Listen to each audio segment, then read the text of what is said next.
You probably know someone who got a raise, lowered their bills, or snagged a better job offer just by asking. And maybe you've wondered, should I try that too? Well, here's a spoiler. The people who do ask win, and the ones who stay silent, they pay. Welcome to your Money on Easy mode with Damien. In today's episode, we're flipping the script on negotiation. Whether you're asking your boss for a raise, countering a job offer, or calling your internet provider to shave $30 off your bill, these conversations aren't high-stakes battles. They're everyday money moves with asymmetric payoffs. You'll hear why silence is costing you real money, what the data says about who negotiates and who wins, and the exact words to say when it's your turn. By the end of this episode, you'll have a repeatable playbook for earning more, spending less, and speaking up when it matters most. Let's dive in. Now remember, a quick disclaimer, this is not personal financial advice. I'm here to share research, insights, and strategies, but your situation is unique, and for specific advice, you should talk to a professional. Staying quiet during your annual review, that's the expensive option. One question could be worth $8,000 or more. Let's talk about one of the simplest ways to boost your income. No side hustle, no investing apps required, just 5 minutes of courage. Imagine this, Jamie's been at her job for 2 years. She's taken on extra responsibilities, trained the new hire, and routinely exceeds expectations. But when performance review season comes around, her manager says, let's revisit compensation next year. And Jamie, like many of us, nods along and moves on. That one moment of silence, it didn't just sting, it could cost her tens of thousands of dollars over the next decade. Here's the reality. Negotiation works. According to a survey by Indeed, 70% of people who asked for a raise received one, and nearly 40% got exactly what they asked for. Meanwhile, research from Glassdoor shows that failing to negotiate just your first salary can cost you over $500,000 over your career. Now, how is that possible? Well, that's because of compounding. Raises are often given as a percentage of your current salary. So if you start lower, every raise that follows is also lower. It's not just about today's paycheck, it's about every raise, every bonus, and every opportunity that stacks on top of that number.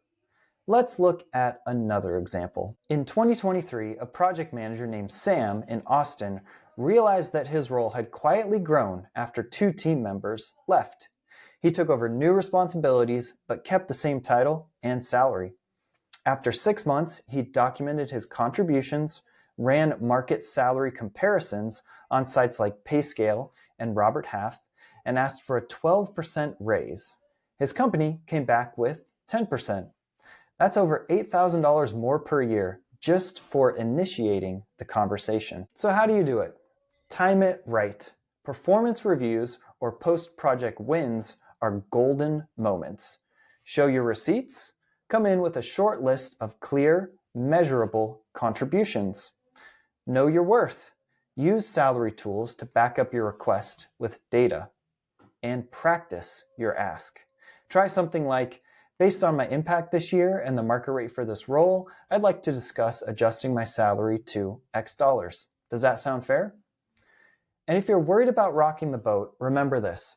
Most managers expect some form of negotiation. In fact, a career builder study found over half of employers intentionally start with a lower offer, anticipating that you'll negotiate. Here's the bottom line. You're not being greedy, you're being strategic. Raises aren't just about money. They're about recognition, positioning, and future opportunities. So today's homework, write down one major win you've had this quarter. Just one. Practice saying it out loud, and when your moment comes, and it will, you'll be ready. Because the only thing riskier than asking is staying silent. Quick question. If someone handed you $10,000 right now, would you know exactly what to do with it? Honestly, most people don't. And that uncertainty, well, that can cost you big time. So that's why I created something free just for you. Yes, FREE. And that is my Easy Mode Money Ladder. The Easy Mode Money Ladder is a simple step-by-step guide to help you figure out exactly what to do with your money and when. This is not a boring budget worksheet. This is a no fluff guide that tells you exactly when to build your emergency fund, how much to put in it, the best way to crush your debt, and the steps you need to take, which aren't that complicated, to start growing real long-term wealth. All of this one simple step at a time. No matter where you are in your money journey, this guide is for you. It will help you plan your next money move with confidence. And did I mention that it's free? Yep, totally free and will always be free. If you want this guide, and I think you should, then go to my show notes and click on the link to my Stan store. That's simply my internet storefront where I give away this guide for free. Download it, follow it, and let's put your money on easy mode. Now, back to the show. You just got a job offer. The email subject line says, "We're excited to extend an offer." You smile. Relief floods your brain. You're ready to hit accept. But wait, don't. That one extra day could be worth thousands of dollars. Most people don't negotiate job offers. According to Pew Research, nearly 60% of workers accepted their last offer without negotiating at all.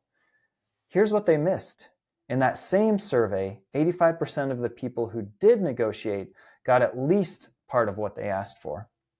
That means most of us are walking away from free money, not because we're not qualified, but because we're afraid to ask. Let's walk through an example. Alex gets an entry-level offer of $50,000. She's thrilled, but before saying yes, she checks PayScale and finds that similar roles in her area pay closer to $55,000. So instead of accepting on the spot, she writes back, "Thank you, I'm really excited about the opportunity. Based on my research and experience, is there flexibility to bring this closer to $55,000? The company replies with $53,000 and a $1,000 signing bonus. That's $4,000 extra for a single email. What's happening here isn't magic, it's anchoring. The first number that gets put on the table tends to shape the whole conversation. When you counter with research, you're moving that anchor higher. The same tactic works at flea markets, furniture stores, and yes, in the HR office. And remember this, salary isn't your only move. According to LinkedIn's 2024 workplace report, 44% of companies say they're more flexible on benefits than on salary.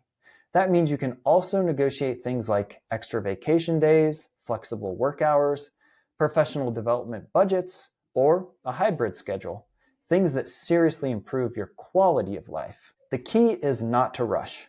When you get an offer, take 24 hours, say thanks, do your homework, and respond with a clear, respectful counter. You're not being greedy, you're being strategic, because saying yes too fast might mean saying no to what you actually deserve. Here's your takeaway. Silence favors the offer maker. Negotiation favors you. So next time an offer lands in your inbox, pause before you click accept. You just might be a single question away from thousands of dollars more. Your internet bill isn't fixed, it's just unchallenged. One 5-minute call could save you hundreds this year. Let's talk about your monthly bills, those sneaky little budget vampires. You know the ones, internet, phone, cable. They auto-charge your card and you sigh, maybe grumble a little, and move on. But what if I told you that one 5-minute phone call could knock hundreds off your annual expenses? Here's the truth. Companies expect you to negotiate.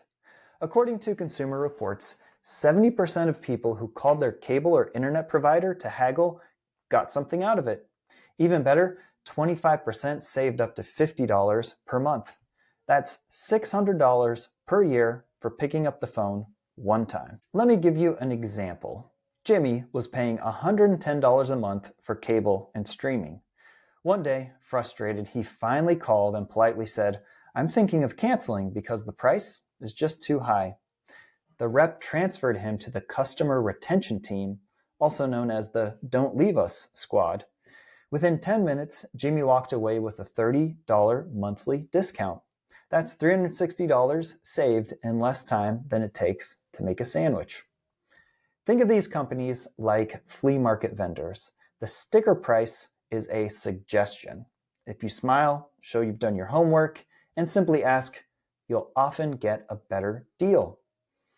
This works, once again, because of a principle called anchoring.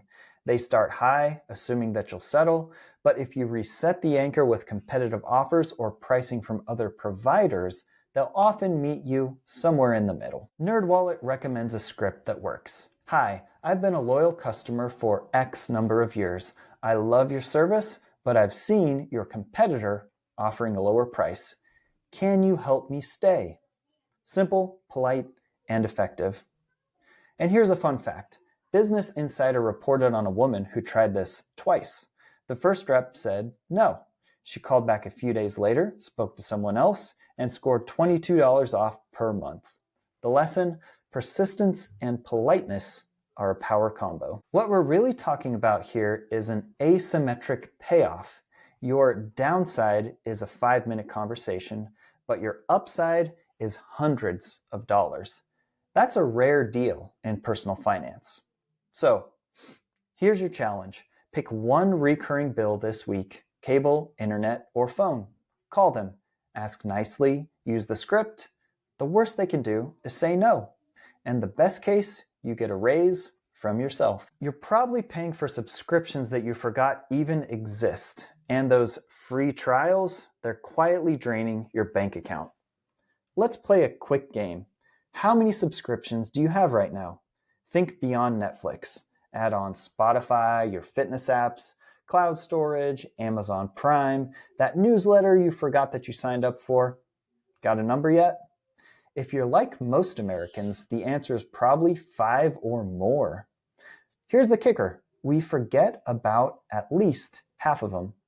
According to Self Financial's 2023 subscription study, the average person wastes about $33 per month on subscriptions that they don't use. That's nearly $400 a year, basically a round-trip flight to somewhere fun, lost to digital autopay. Let's take a look at Tina. She downloaded a fitness app with a 7-day trial, forgot to cancel, and it quietly billed her $15 a month for a whole year. She only used it once. That's $180 down the drain. And it's not just about the money, it's the lost opportunity. That cash could have bought new running shoes, a gym membership, or 36 tacos. Subscriptions are like snacks. The first bag of chips hits the spot, but if you keep piling them in the cart and never touch them again, it's just stale money sitting in your digital pantry. So why do we keep paying? It's the sunk cost fallacy. Once you've spent money on something, we feel committed even when it no longer serves us. But your budget doesn't care about sunk costs. What matters is what you're paying right now and whether it is still worth it. So here's how to fix it in 3 steps. First, audit your charges. Look at last month's bank or credit card statement and circle every recurring item. Ask, do I use this? Do I need this? Can I get it cheaper? If the answer is no, I don't need it, then cancel. Look for bundle opportunities. A 2025 Bango report found that 44% of subscribers bundle services like streaming with phone or internet bills. If you're paying separately, you're probably overpaying. And bonus tip, some companies will offer a lower plan or discount if you almost cancel. Don't be afraid to test that cancel button. You might get an email with 25% off by tomorrow morning. Here is your takeaway. Subscriptions should add value, not clutter. Don't let autopay drain your budget while your goals go unfunded. Cancel what you don't use. Bundle what you can. Negotiate what's left. And today, pick just one recurring charge you don't need anymore and cancel it. That's the easiest $15 you'll ever save. Are you still making minimum payments and getting nowhere on your pile of debt? Let's change that. If your credit card balance feels like a boss fight that you just can't win, well, I made something for you. It's called the Easy Mode Guide to Destroy Your Debt, and it gives you the exact plan to break free. In this 23-page guide, we'll bust through common myths, learn step-by-step strategies, and you'll discover how to pay off your debt faster, without shame, overwhelm, or giving up everything that you enjoy. Whether you're into the snowball method, the avalanche method, or have no idea what either of those mean, this guide is for you. If you're ready to finally start paying down your debt, then this guide speaks plain English and delivers results. It's just $19.99 and it's available in my storefront. If you click the link down below to enter my stand store, you'll see a big green button to purchase the guide. Please don't let another month slip by with no progress. Hit pause on this video, scroll down to the show notes, and click the link to download this guide. Now back to the show. All right, wrapping up. Your homework assignment is simple and takes less than 30 minutes. Call one recurring bill provider this week and negotiate. Internet, phone, cable, insurance. Pick the one that annoys you the most. Use this script. Hi, I've been a loyal customer for X years. My bill is tough to manage and I've seen cheaper offers elsewhere. What can you do to help me stay? That's it. One call, one negotiation. Even if you only shave off $10 a month, that's $120 a year saved for less effort than just scrolling Instagram. Today we made negotiation feel normal and profitable.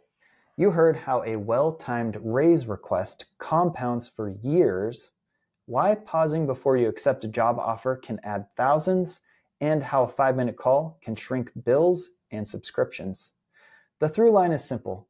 Silence is expensive. Asking is leverage. Use receipts, market data, and calm persistence to anchor higher pay or lower costs, then let the math do the heavy lifting. Keep it respectful and let each small win stack towards your bigger goals. If you found today's episode helpful, hit follow or subscribe. Now go get a raise, or at least call and cut your bill. See ya. Thanks for listening to Your Money on Easy Mode. If you enjoyed this episode, then please subscribe and share it with a friend.